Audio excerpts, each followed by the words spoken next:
d'une certaine région vous bloque les portes, vous ne ferez rien. D'abord seulement si les autorités terrestres ici. Imaginez-vous que si Trump se réveille un jour, il dit que c'est fini les affaires des églises. Vous savez quoi? On établit une loi ici, il se met avec son congrès, on dit on scelle, on signe, c'est fini les églises, c'est fini. Ça sera fini. On va commencer à prier dans les caves. Vous savez qu'avant, on partageait la parole dans les écoles. Et puis que les congrès s'est assis, ils ont enlevé ça. Où en sommes-nous? On ne parle plus de Dieu dans les écoles.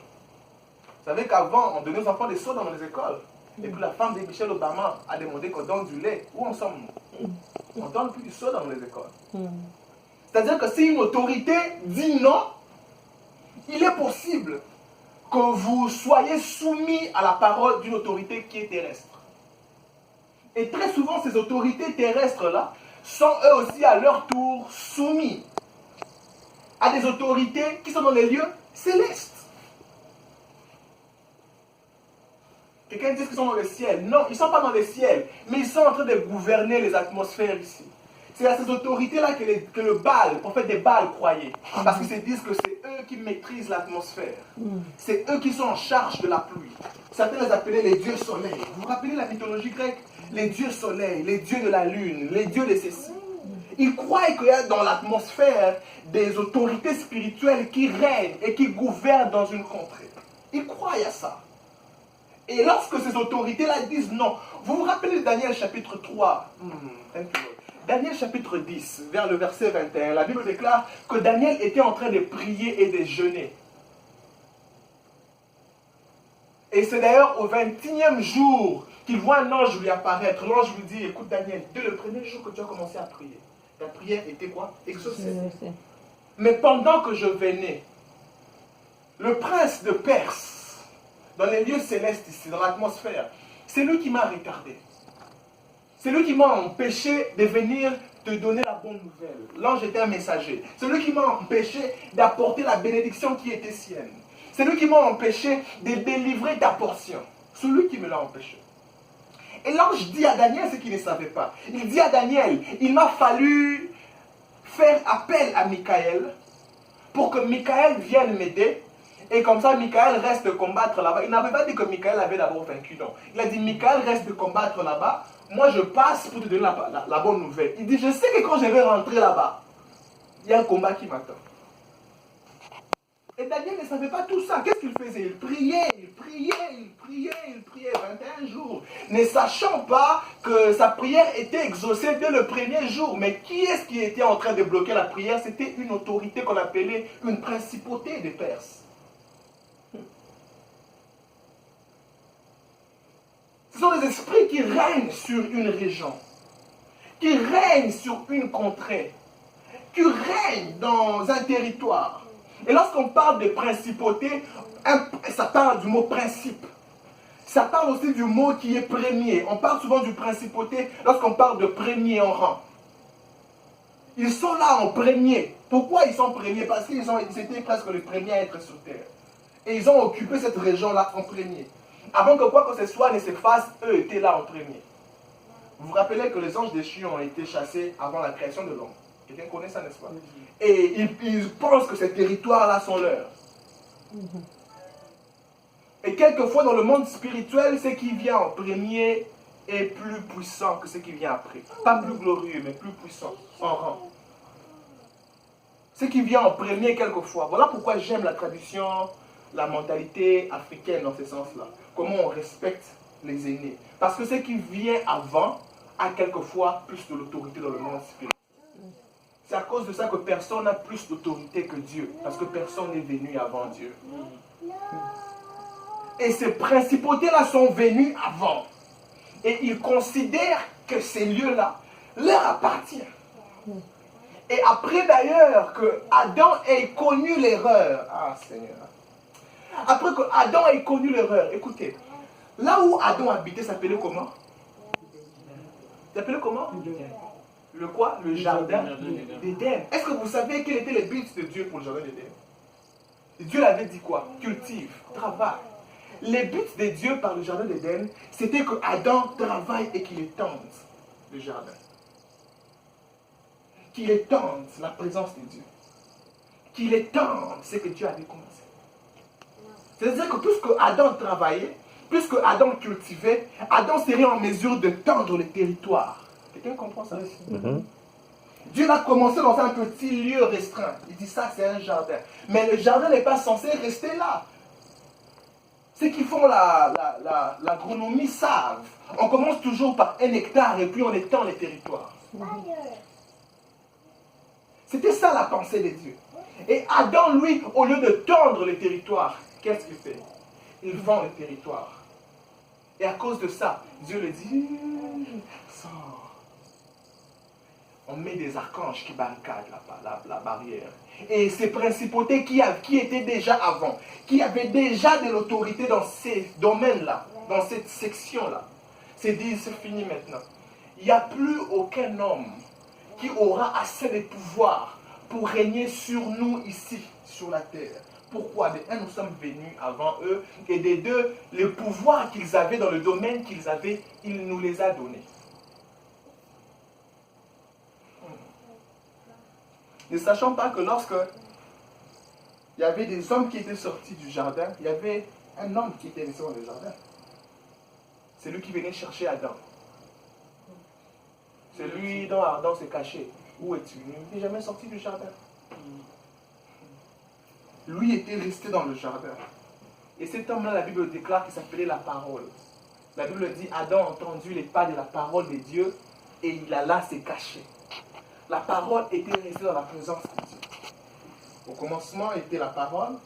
La parole était avec Dieu. La parole était Dieu. La parole était là. C'est-à-dire que la parole n'avait pas encore perdu son autorité. Quelqu'un continue à me suivre. La parole n'avait pas perdu son autorité. Adam a perdu son autorité. Mais la parole est restée dans le jardin. Avec l'autorité et les pouvoirs qu'elle contenait. Et l'apôtre Paul explique ici dans Colossiens chapitre 2, le verset 11. Il dit maintenant, c'est en lui, en Christ, en la parole, que vous avez été circoncis d'une circoncision que la main n'a pas faite, mais de la circoncision de Christ, qui consiste dans le dépouillement de la chair, à perdre ce que Adam avait gagné. Des deux. Ayant été ensevelis avec lui par les baptêmes, vous êtes aussi ressuscités avec lui. Ayant été ensevelis avec lui, ça fait allusion que vous appartenez à son équipe. Il a pris ce qui était de vôtre et il l'a inclus dans son équipe. C'est ça une équipe. Les faiblesses des uns et les forces des autres mises ensemble. Messie ne sera pas un bon gardien de but. Il est Messie parce qu'il est là où il est. Et un gardien de but ne sera pas un bon Messie. Il est un bon gardien de but parce qu'il est au poteau.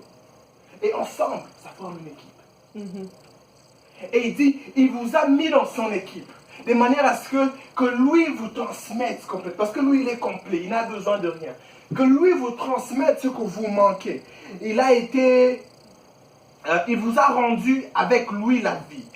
En nous faisant, il s'inclut lui-même, en nous faisant grâce pour toutes nos offenses.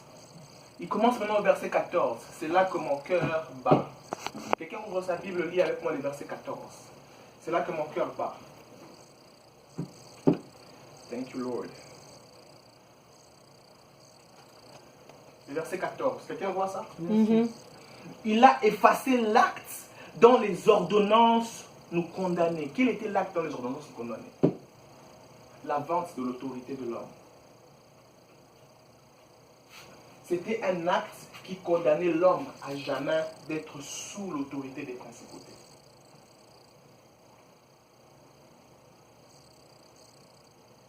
Il a effacé l'acte dont les ordonnances nous condamnaient et qui subsistait contre nous.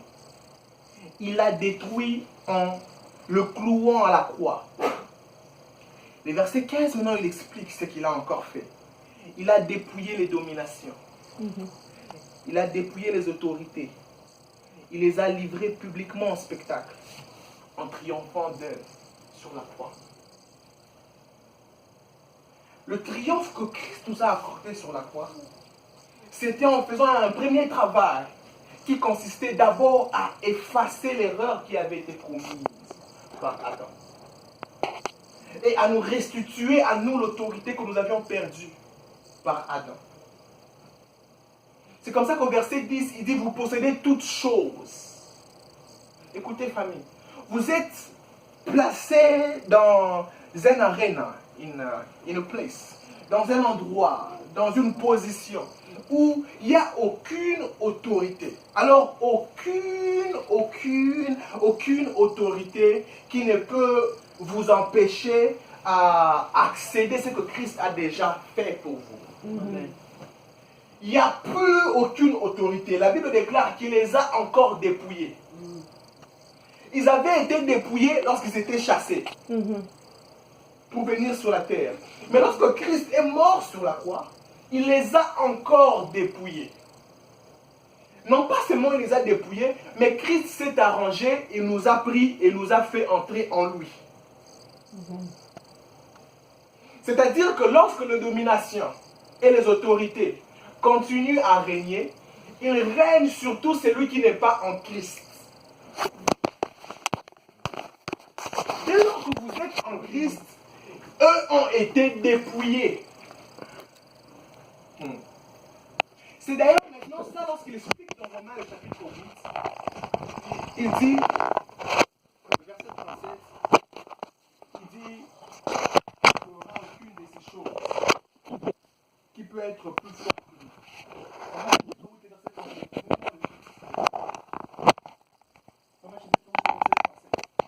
Mais dans toutes ces choses, dans toutes ces dominations, dans toutes ces autorités, dans toutes ces principautés, nous ne sommes pas vainqueurs.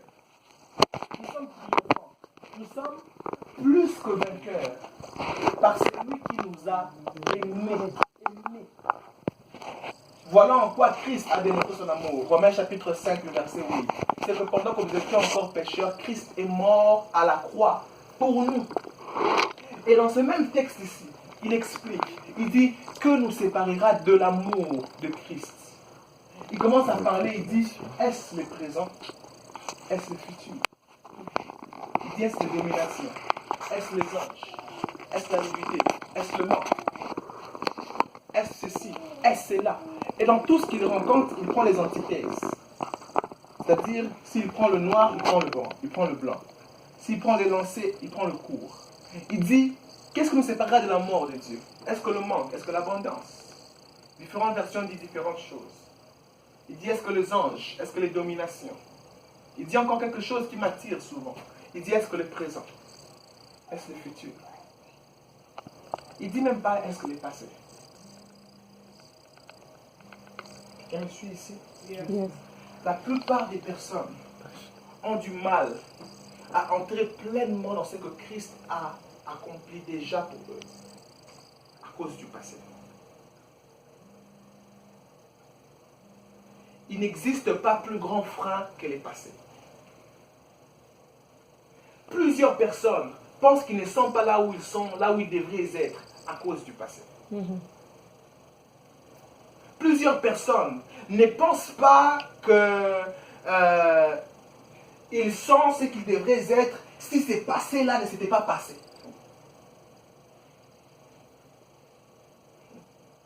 Et s'ils doivent accuser quelque chose, ils doivent certainement accuser quelque chose du passé. Mais l'apôtre Paul dit, dans toutes ces choses, nous sommes plus que vainqueurs.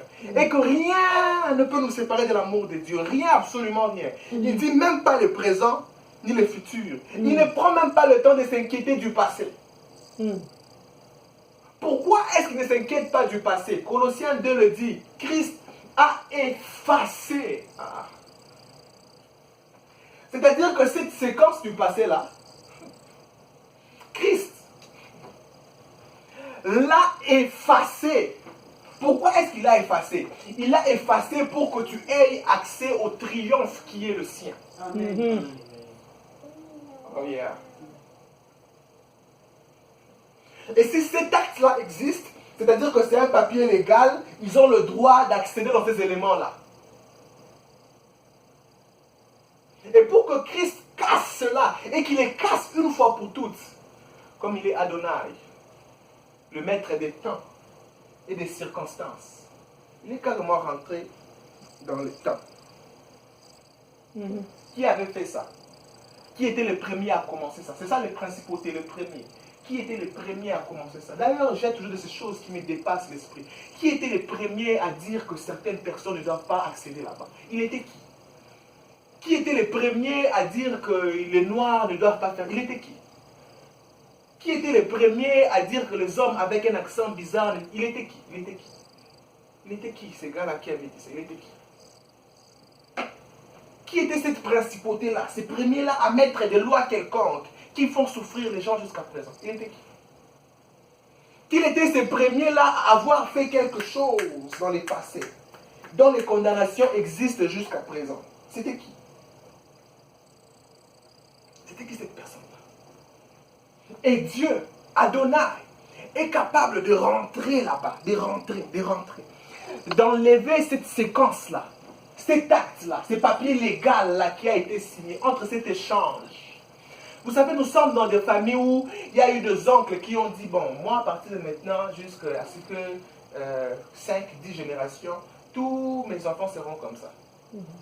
C'est-à-dire que tu fasses d'efforts, que tu ne fasses pas d'efforts, tu vas voir ces séquelles-là se manifester en toi. Il y a des personnes comme ça, il n'a pas envie de voler, mais quand tu mets l'iPad ici, ça va disparaître. Ce n'est pas de sa faute. Ça a été vendu. Il y a ces familles où on a dit, vous voyez, vous allez seulement vous débrouiller. Vous allez seulement vous débrouiller. Personne ne sera propriétaire. Vous savez qu'il existe des familles comme ça? Où personne n'est propriétaire. Il existe des familles comme ça. Personne n'est propriétaire. Parce qu'un oncle a dit, dès à partir de maintenant, je vends cette partie-là. Je vends. Yeah. J'ai vendu ça. Il y a des familles comme ça où un papa quelque part, il a dit, moi à partir de maintenant, c'est fini. Je vends tel domaine. C'est-à-dire que peut-être que les foyers de mes enfants ne seront plus jamais en paix. Je vends ça. Yeah. Ou bien les enfants de mes enfants ne seront pas en paix. Je leur vends. Malade. Ou bien ils ne seront pas intelligents. Je vends. Yeah. Yeah. Il y a un papier légal qui existe. C'est-à-dire que les principautés ont les droits. Et c'est maintenant ce qu'on appelle l'envoûtement. Ils ont les droits légaux de travailler dans ça. Quand ils libèrent ça dans l'atmosphère, tout ce qui est sous cette atmosphère-là a les droits légaux d'obéir. Et dans les contrées, quand on libère ces vents-là, on libère, ça commence à souffler. Vous verrez toute une masse d'une certaine tranche d'âge faire presque la même chose. Ce sont des vents, soufflés par des principautés.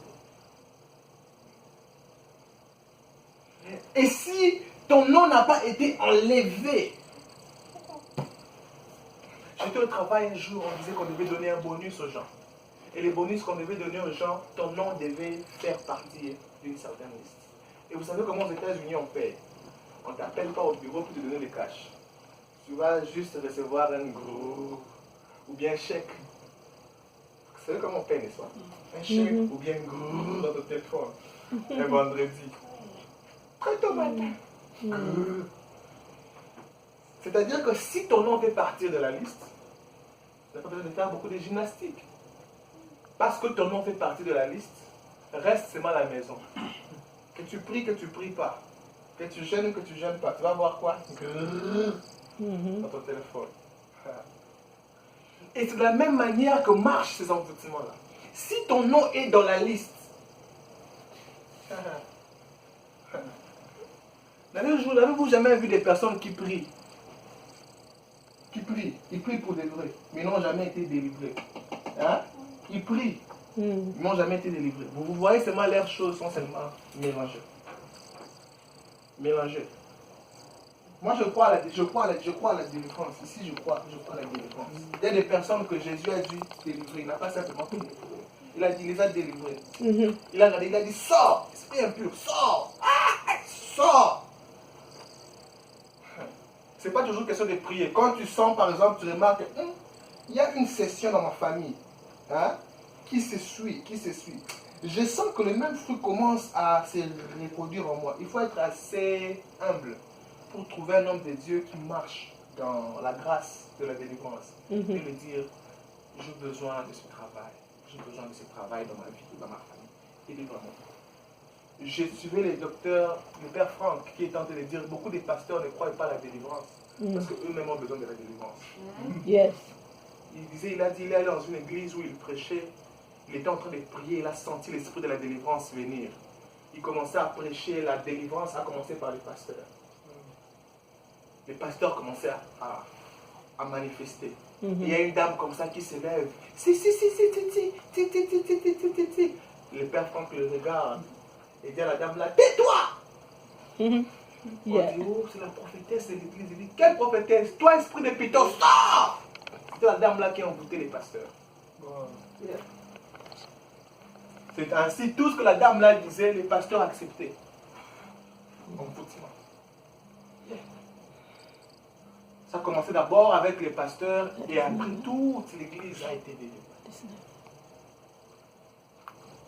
Et le travail que Christ a fait, ce n'était pas au-delà. C'est comme ça maintenant que ça s'appelle le triomphe. Pourquoi? Quand cette victoire-là t'est accordée à toi, c'est fini. C'est-à-dire que tout ce qui vient par toi jouit de cette victoire-là. Si cette victoire-là ne t'a pas encore été accordée à toi, ou bien, si tu ne travailles pas dans ça, qu'est-ce qui va t'arriver? Tu vas vivre ta vie chrétienne en train de te battre, de te battre, de te battre, de te battre, de te battre, de te battre. Dieu est bon, et puis tu te bats, tu te bats. Et puis Dieu est bon, tu te bats avec les mêmes démons. Dieu est bon, Dieu est bon. Tu n'as jamais compris la dimension de la triomphe. Quelquefois tu combats, quelquefois tu gagnes, tu combats, quelquefois tu gagnes, alléluia, tu combats. Mais tu n'as jamais été libéré de ça complètement. Tu comprends ce que je suis en train de dire? Yes. Quand tu pars et que tes enfants restent, ils vont retrouver encore les mêmes choses, les mêmes combats. Pourquoi? Parce que leur nom n'a pas été sorti de la liste. Leur nom n'a pas été effacé de la liste. Maintenant, lorsque toi tu entres et que tu acceptes la dimension du triomphe, qu'est-ce qui arrive? Au-delà de ce qui s'est fait en toi, ça s'est fait aussi dans tout ce qui vient après toi. Le triomphe. Amis, je ne suis pas venu nous parler de la victoire. Je suis venu nous parler du triomphe. On va commencer à prier. Juillet ici, nous allons prier, nous allons prier, nous allons prier. Et le thème déjà, c'est les Père, garde le ciel ouvert. C'est le thème sur lequel nous allons prier. Père, garde le ciel ouvert. Je suis en train de vouloir nous réveiller. Parce que dans les choses spirituelles, tout ce qui n'est pas lié à une connaissance n'a pas assez d'efficacité. Quand on te plonge dans l'eau sans connaissance, ce n'est pas encore le baptême. Tu as simplement eu un bain. On doit te dire ce que tu es en train de faire. On ne peut pas t'initier dans les choses de Dieu sans que tu les connaisses. La connaissance vient souvent avant. On t'enseigne et puis quand tu es enseigné, maintenant les choses commencent à sortir. Si vous remarquez que vous aviez des séquences de famille, comme ça, des choses comme ça. Oh, un oncle comme ça, à 40 ans, ceci est arrivé. Toi, tu commences à arriver à 40 ans, tu as remarqué ceci que là commence à arriver. Oh, ceci, il y a de ces choses, ceci, par là, qui se répètent toujours dans ta famille. Quelqu'un comme Moïse, par exemple. Thank you, Lord. Moïse était de la tribu de Lévi. C'était un Lévite. Vous connaissez qu'est-ce que les Lévis avaient comme problème? La colère. Les Lévis étaient très colériques. Lorsqu'on a engrossé leur sœur Dina, qu'est-ce qu'ils ont fait? Ils sont allés dans la ville de ces gens-là. Ils les ont dit, bon, nous voulons vous donner notre fille en mariage, mais vous devez vous tous vous circoncire. Quand ils sont circoncis, ils étaient faibles. Lévi est parti. Ils ont tué tous ces gens-là. Lévi a tué tous ces gens-là. Et vous vous rappelez lorsque Moïse est descendu avec les tablettes des lois et qu'il a trouvé qu'il y avait des peuples qui adoraient les dieux étrangers. Hein? Ces jours-là, vous savez ce que les Lévites ont fait? Ils ont tué tous ces gens-là qui adoraient, 3000 personnes à peu près, qui adoraient les dieux étrangers. Moïse était la tribu des Lévites. Et vous savez qu'est-ce qui a fait rater à Moïse la terre promise? La colère. Dieu l'a dit clairement par le rocher. La Bible dit que Moïse était énervé, fatigué, c'est ce que la population disait de lui. Énervé. Il prend, il frappe. Bah! Et il frappe pas une fois, il a frappé 2 fois. Il frappe, bah! Il frappe encore, bah! Guess what? Dieu est bon, de l'eau sort. Mais ça montre qu'il y avait une racine de sa tribu qui n'était pas sortie de lui. Le grand Moïse. Quelqu'un sait ce que je suis en train de dire? Les grands Moïse, les grands, grand. Il n'y a pas grand dans les choses de Dieu. Quand tu as besoin de l'aide, cherche de l'aide. Quand tu remarques que quelqu'un trouve une grâce que tu n'as pas, demande, prie avec moi. Il n'y a pas grand. Quand tu sens que, non, j'ai remarqué ça, j'ai remarqué aussi ça. Je vois que ça commence à venir, la colère, comme dans le cas de Moïse. Ça commence à venir. Si tu ne fais pas attention, ça va te faire rater des choses qui t'ont été promises. Et lorsque les principautés vont souffler, ça va t'atteindre. Ce qui atteint les Lévites vont t'atteindre toi. Ce qui se manifeste chez les Lévites vont se manifester chez toi. Alors la dimension du triomphe, ça te fait entrer dans la position où Christ, par son amour, a effacé l'acte. Il a effacé l'ordonnance, la lise, les papiers qui te condamnent contre ces choses. Il enlève carrément. Il efface, c'est ça. Il efface. Il te change de nationalité, si on peut dire. C'est ce moment-là que Jacob n'est plus Jacob, il devient Israël. C'est dans ce moment-là que lorsque même Ésaü est en colère, il dit, je tuerai mon frère, mais lorsqu'il les rencontre, il ne peut plus le tuer. Parce que lui voulait tuer Jacob. Il n'avait jamais eu envie de tuer Israël. Et qu'est-ce quoi? Si Dieu n'avait jamais rencontré Jacob avant pour le changer en Israël, Ésaü les tuerait. Et la triomphe arrive dans la dimension où le fait que Jacob ait changé en Israël, même toute sa famille est sécurisée avec lui.